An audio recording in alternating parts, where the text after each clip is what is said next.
Have you ever been in a job interview or in an icebreaker activity and someone asks you the question, what's your greatest weakness? So this question is really hard to answer because you want to be honest, but it's also not fun to talk horribly about yourself. The worst thing you can do with this question is to give a fake positive answer. So a fake positive answer is, I'm too detail oriented, or, well, I'm just too amazing, right? That's a fake positive answer. So don't give a fake positive answer. Instead, I want you to give a real answer that is some kind of a story. Typically, a story can be a little bit funny, it can be endearing, it can be a little bit vulnerable.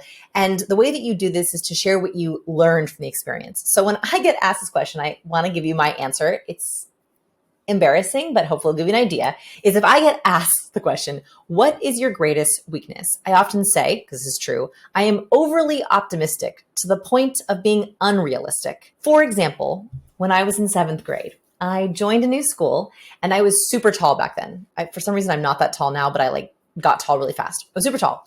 And the second day of school, the basketball coach found me in the cafeteria and was like, you, what's your name? I was like, Vanessa, because I was super shy. And he was like, I want you to join the girls' basketball team. And I was like, I've never played basketball before. And he was like, oh, don't worry, we'll help you. You know, we're a really great team. We'll train you. And so he's like, come to tryouts after school. And in the 3 hours there was from lunch till tryouts, in my head, I got super overly optimistic. I was like, I'm going to be amazing at basketball. Like, what is it going to be like when I'm part of the WNBA? I was like, wow, I'm just going to be like, wow, I'm going to be playing basketball every weekend. In my head, I was like marrying basketball. Again, I had never played basketball before. So I show up to tryouts and we quickly establish that I am very bad at basketball. I am afraid of the ball. That does not help you when you're playing basketball. There was 3 days of tryouts, and within 45 minutes of the first tryout, the coach was like, you don't need to show up tomorrow. And I share this as an example because I tend to create really idealistic scenarios in my head, even if I am not ready or don't have the skills. And that's something I have to be very careful and I have to work on. So in that answer, one, I tell a funny, vulnerable, kind of self-deprecating story about myself, but also something that I have to work on regularly to keep my ambitions and my expectations in check. So I want you to think about how can you answer this question with a real answer and a story, and then how you work on this on a daily or regular basis. That's the best way to answer this question and will help people feel like they're truly getting to know you. Remember, don't answer with a fake positive. I'd be curious what your answer is below. Be sure to tell me in the comments, what's your greatest weakness? And tell me a funny story. So here's some science about this magical little chemical. They have found that nose sprays of oxytocin not only increases trust and interaction, it increases social cognition. This is the game changer, by the way. Social cognition is what helps you be more effective in interaction. It's you being able to share your ideas really effortlessly.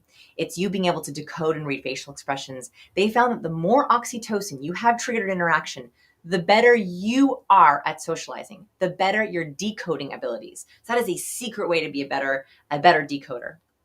Here's a big one. So I'm a recovering awkward person, as I like to say. I struggle with some social anxiety, and if that's you, you are so not alone.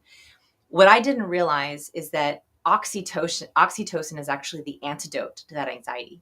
They have found the more oxytocin we have in ourselves and in others, the less social stress we feel, the less anxiety we have in interaction.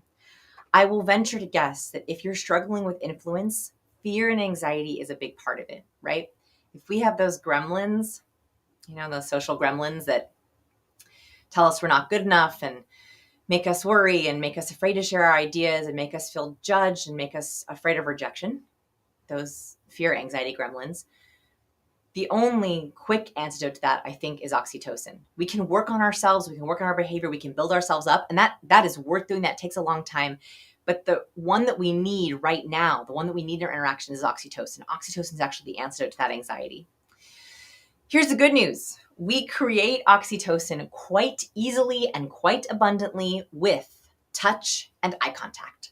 The two main ways that we trigger oxytocin are having any kind of physical touch, handshake, high five, hug, cheek kiss, any kind of physical touch immediately creates oxytocin.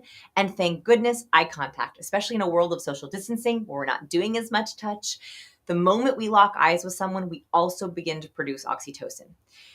We notice, and this is so interesting, that interaction in Shark Tank produced more opportunities for oxytocin. That what happened to a lot of entrepreneurs who had great ideas, but they just didn't have enough influence. They stood all the way back, in the very back when they first entered. So they were over 10 feet away from the sharks, and they did their entire presentation the same way. So autopilot, right? They were all in one place, the same way, no interaction. There was less eye contact. The sharks were writing notes. The sharks were looking around. The sharks were looking at each other. There was no physical touch. There was no handshake. There was no handing them samples. There was no handing them demos. There was no kind of physical touch in the interaction. It was so much harder for those sharks to feel trust with those entrepreneurs. So we can learn from this by trying to create interaction opportunities that create just a little bit of touch, a handshake at the beginning, at the end, a high five for encouragement, a back pat, an arm pat, if you feel comfortable with it, and eye contact.